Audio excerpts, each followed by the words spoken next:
बेरजर ओढण्याचं काम करा. किती गाय होते गोकुळात?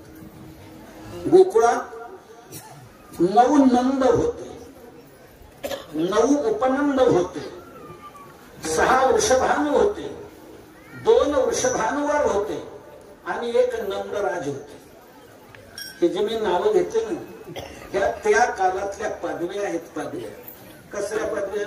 कोणाकडे किती गायी असल्यानंतर त्याला काय म्हणावं अशा या पदव्या. जसं आपण नगरपालिकेत निवडून येणाऱ्याला काय म्हणतो? नगरसेवक म्हणतो. विधानसभेत निवडून येणाऱ्याला आमदार म्हणतो. लोकसभेवर निवडून येणाऱ्याला खासदार म्हणतो. ही जशी आहे तसं त्या काळामध्ये कोणाकडे किती गाय असल्यानंतर त्याला काय म्हणावं अशा पदव्या आहेत. तर गोकुळामध्ये 9 उपनंद होते. 9 उपनंद. उपनंद कोणाला म्हटलं जात असे? 5 लाख गायीचा मालक तो उपनंद. ज्याच्याकडे 5 लाख गायी आहेत. उपनंदश्च कथितः 5 लक्ष गवाम पती. गर्ग संहिता नावाच्या ग्रंथामध्ये गर्गमुनींनी ही यादी दिलेली गोकुळात किती गायी होते ते. तर उपनंद कोणाला म्हटलं जात असे? 5 लाख गायचा मालक तो उपनंद.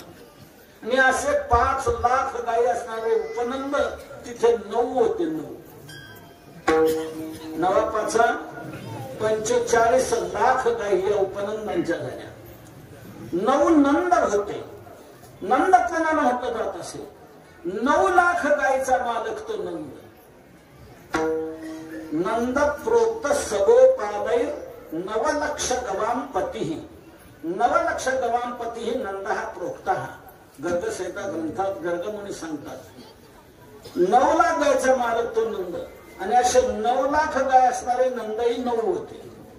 9 81 लाख गायी ह्या नंदांच्या झाल्या. 6 वृषभानू होते. वृषभानू कोणाला म्हटलं जात असे? 10 लाख गायचा मालक तो वृषभानू. वृषभानू समुक्तो यो 10 लक्ष गवाम पती. 10 लक्ष गवाम पती 10 लाख गायचा मालक तो वृषभानू म्हटला जात होता. आणि असे 10 लाख गाय असणारे वृषभानू तिथे 6 होते. 6 10 सख 60 लाख गायी त्या वृषभानूंच्या झाल्या. 2 वृषभानूवर होते. वृषभानूवर कोण?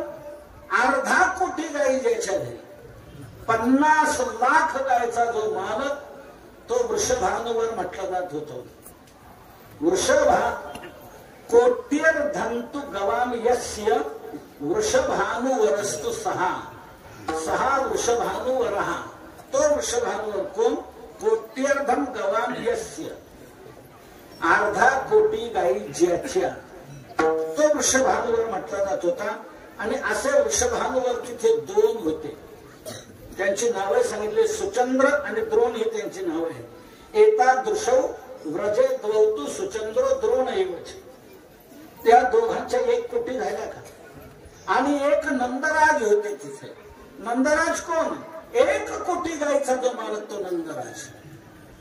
गवाम कोटीर गृहे यस्य नंदराज सैवही. 1 कोटी गायच्या घरी तो नंदराज. आणि असे नंदराज भगवान श्रीकृष्णाचे वडील होते. भगवंताच्या घरी 1 कोटी गाय होत्या. आमचे काय कीर्तनकार सांगतात भगवंताच्या घरी 9 लाख गाय होत्या. आणि त्याला प्रमाण सांगतात आई मी तुझा पुरता 1 गायी राखीतो 9 लाख. पण या प्रमाणाचा अर्थ काय? गायी राखीतो 9 लाख. गायी आहेत 9 लाख असं नाही. गायी राखीतो 9 लाख. भगवंताच्या घरी 1 कोटी गाय होत्या. हजारो नोकर होते गाय सांभाळण्याकरता. पण काही गायी अशा चंचल होत्या त्या कोणालाच आठवायच्या नाही. त्या गोरख्याने येऊन सांगावं आम्ही काय गाय राखायला राहत नाही. तुम्ही ह्या गाय फार देतात. भगवान त्यांना म्हणायचे तुम्हाला ज्या आटपत नसते त्या माझ्याकडे नेऊन सोडा. अशा न आटपणाऱ्या 9 लाख गाय भगवान एकटे सांभाळत होते. गायी राखीतो 9 लाख. बाकी 91 लाख गाय सांभाळायला हजारो नोकर होते.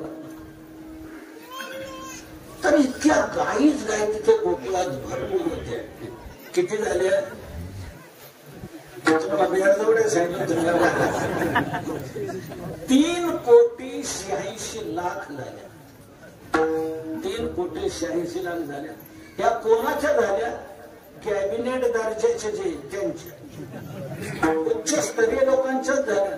बाकी खासदार, आमदार, जिल्हा परिषद सदस्य, पंचायत समिती मेंबर, ग्रामपंचायत सरपंच, इतर किरकोळ लोकांच्या 1000, 200, 500 तरी गाय असते ते सामान्य प्रत्येकाच्या. इतक्या गायीच गाय तिथे भरपूर होत्या. म्हणून त्याच भागाला गोकुळ ही संज्ञा होती. गोकुळ असं म्हटलं जातं. भरपूर गायीच नाही. आजही वाक्प्रचारात बोली भाषेमध्ये आपण गोकुळ शब्द वापरतो. बोलता बोलता केव्हा वापरतो? आधिक्य सांगायचं असलं का गोकुळ शब्द आपण वाक्प्रचारात बोली भाषेत वापरतो. घर गोकुळ, घर